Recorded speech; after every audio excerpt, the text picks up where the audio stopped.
Are you feeling exhausted all day but wide awake at night? In midlife, that wired but tired feeling is often more than just being stressed or sleeping badly. In this video, we're breaking down cortisol, why your body might feel a little less resilient than it used to, and how we can support it in a smarter way. Welcome back. If you're new here, I'm Maria. I'm a certified health and wellness coach, and I work with women in perimenopause and menopause navigate through this chapter of life with real-life strategies that actually move the needle. Fat loss, energy, and hormone supportive habits so you can make this your best chapter yet. I'd like to start with a concept that I think explains so much in midlife, and that is the idea of safety. Does your body feel safe? Now, I know that might sound a little woo-woo, but hear me out. Your body is always taking in information. It's reading your environment, your sleep, your blood sugar, your stress load, your recovery, your relationships, your schedule, thoughts, hormones, everything. And in your younger years, you may have been able to get away with a whole lot more. Skipping meals, running on caffeine, undersleeping, over-exercising, pushing through stress, and ignoring recovery, and basically living in go, go, go mode all the time. And suddenly, the body that used to tolerate all of it starts saying, no,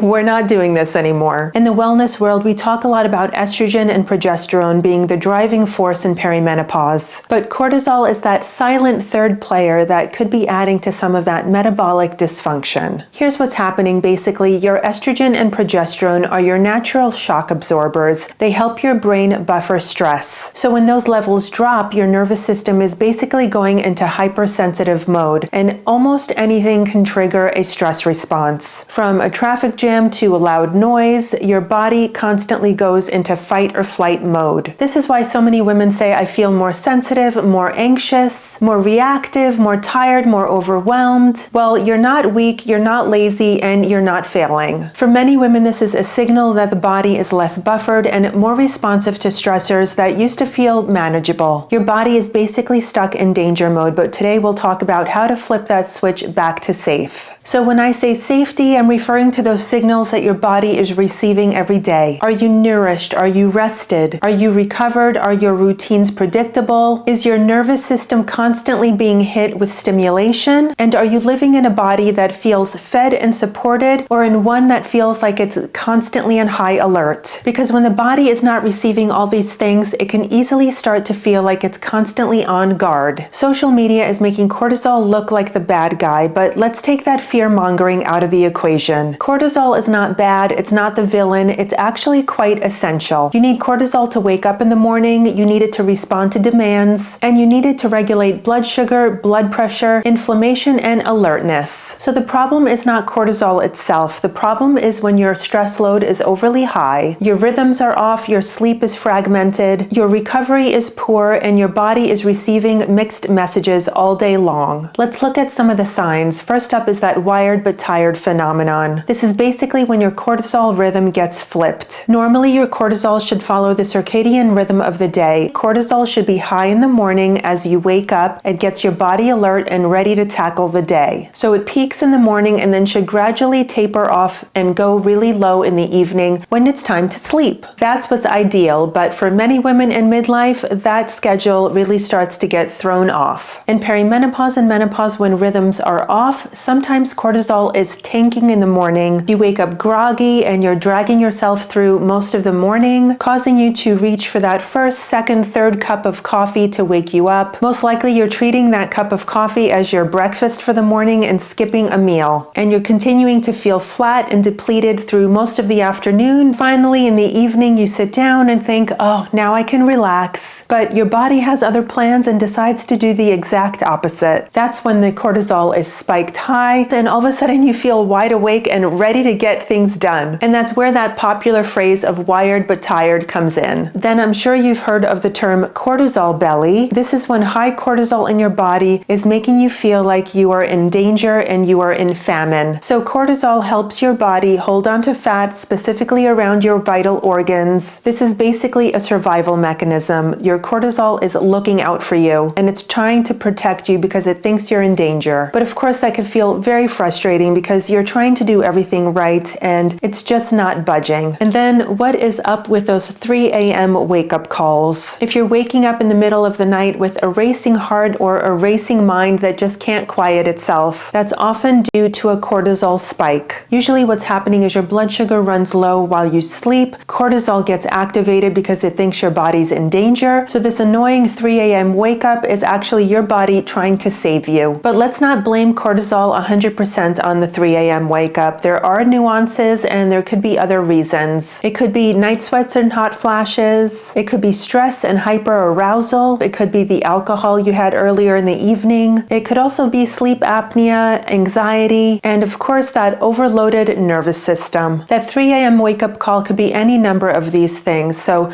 just doing something like throwing melatonin at it like a doctor would prescribe could really feel dismissive sometimes because they're not looking at the bigger picture. So instead of just thinking I have a sleep problem or I have a cortisol problem, zoom out and look at the bigger picture and ask yourself, what is making my body feel less stable right now? Because when you start to understand the pattern, you'll be able to change it. Quick pause to ask if you're finding this information valuable. Please subscribe for more weekly content that help women in midlife. I also offer a free monthly newsletter full of more supportive habits for women in midlife, and you can sign up to that in the description box below. And I have the link to my Instagram below as well. You can follow for daily tips over there. And if you're listening to this video and finding that you need more personalized support, I do offer coaching services for women in peri and menopause, and those details are in the description box below as well. So what actually helps? Well, the first thing is this: we have to stop fighting our body and actually start supporting it. First, we have to look at movement. Exercise is absolutely beneficial in midlife, especially walking and resistance training. There's a but here. If you're already feeling depleted, overstimulated, under-recovered, then doing hard, high-intensity workouts is not the right option for you in this season of life. But that certainly doesn't mean that all exercise should be avoided. You can depend on low, intense cardio, strength training, walking. This creates a much more supportive foundation for your sleep, recovery, and your stress levels. Second, let's look at nourishment for creating stability. If you're running only on coffee and cortisol in the morning, your body is not getting a stable signal. Opt for a protein-forward breakfast that helps anchor the day, supports your blood sugar, and that will reduce the roller coaster of energy, cravings, crashing that you might otherwise experience on that caffeine breakfast. Make sure you also get a little bit of fiber and fat in that breakfast, and that is going to be very well-rounded and blood sugar stable. Third, we have to support our circadian rhythm. Getting light first thing in the morning tells your brain that it is morning, it's daylight, it's the natural, normal time for our cortisol to rise. Staying consistent with our meals and making sure to stop eating about 2 to 3 hours before going to sleep. That also puts your body in a wind down mode. In addition, waking up and going to sleep at the same time day after day really does make a difference. And of course, reducing our stimulation at night, getting off our screens and our televisions and reducing that blue light. Think of your daily routines. If you're on your phone or laptop late into the evening, you're drinking caffeine past early afternoon, these two things are going to contribute to that erratic circadian cycle. We can also look at supplements to be supportive, but I think that we should get these foundations down first and then look to our supplements for a little added support. Magnesium glycinate can be really supportive in the evening, helping to support relaxation and sleep. Ashwagandha is an adaptogen that actually helps regulate cortisol. If it's running high, it helps lower it, and if it's actually running low, it helps stabilize it. However, it does have some interactions with other medications, so make sure you check with your clinician first. Overall, I think supplements can help, but I really think that we have to hone in on our daily habits first. Sometimes we might also need to look at a bigger tool in our toolbox, because as great as these lifestyle changes are, and they can definitely move the needle, sometimes we do need a little more support. Our shifting hormones are making a huge impact in our midlife, especially if you are dealing with hot flashes, night sweats, disrupted sleep, anxiety, and mood changes. It may be worth talking with a qualified clinician if hormone therapy is right for you. Hormone therapy is not for everyone, but for the right woman, it could be incredibly helpful. Not everything can be blamed just on cortisol or just on menopause. Beyond supplements, routines, and hormone changes, there's a deeper message here. One of our biggest healing opportunities is our mindset. We live in a culture that rewards hard work and go, go, go. But in this time of life, your body is literally asking you to slow down. Perimenopause and menopause is the phase of life where our body stops tolerating what it used to. And while that could feel very frustrating, it can also be a turning point. Your body is sending you a message that it just needs a different kind of support. More rhythm, more nourishment, more recovery, more boundaries, and more reflection and honesty with understanding what just is not working anymore. It's asking for permission to rest and for us to change our relationship with stress. So look at this as a time to say no to things that drain you and yes to things that nourish you. If you can start listening to what your body